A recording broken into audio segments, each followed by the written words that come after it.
شكرا لجبران الخاطر اللي انتوا عملتوه لي. انتوا كناس بقى كبشر جبرتوا بخاطري، والله العظيم انتوا جبرتوا بخاطري. ربنا يكبر بخاطركم كده زي ما جبرتوا بخاطري، ويخليكم ويكرمكم ويبعد عنكم اي سوء.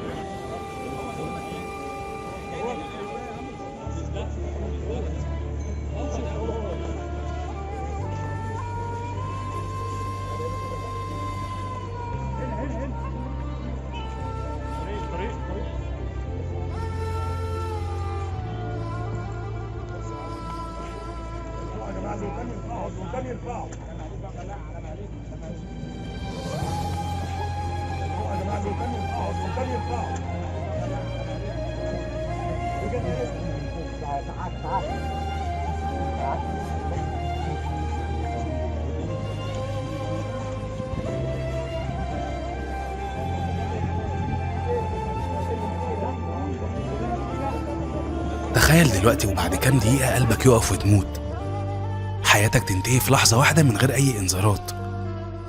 الفنان مصطفى درويش من كام ساعة كان حي يرزق، وما كانش فاكر أبدا إن نهايته بعد ساعات وإن عمره خلاص انتهى.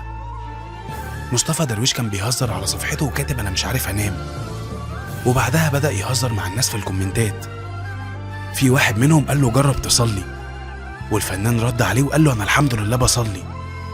وبعد 5 ساعات بالظبط كان مات، ودلوقتي الناس هي اللي هتصلي عليه. مات فجأة مع إنه كان لسه وسطينا من ساعات.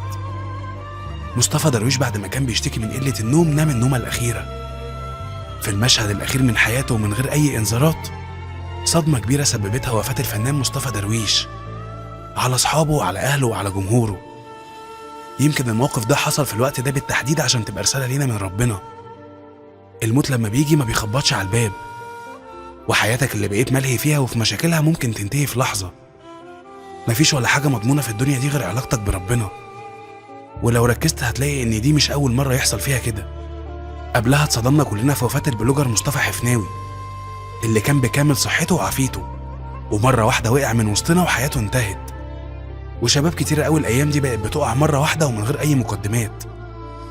كل اللي بيحصل ده يخليك ما تفكرش في الدنيا أبدا، ما تفكرش في إيه اللي ممكن يحصل بعد 5 سنين، ما تفكرش في إزاي تنتقم من الشخص اللي أذاك.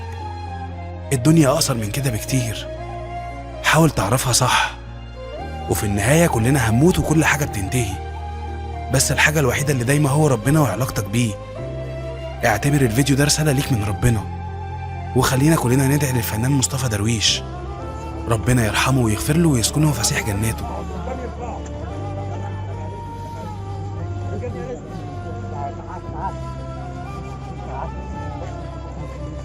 شكرا لجبران الخاطر اللي انتوا عملتوه لي. انتوا كناس بقى كبشر جبرتوا بخاطري، والله العظيم انتوا جبرتوا بخاطري. ربنا يكبر بخاطركم كده زي ما جبرتوا بخاطري، ويخليكم ويكرمكم ويبعد عنكم اي سوء.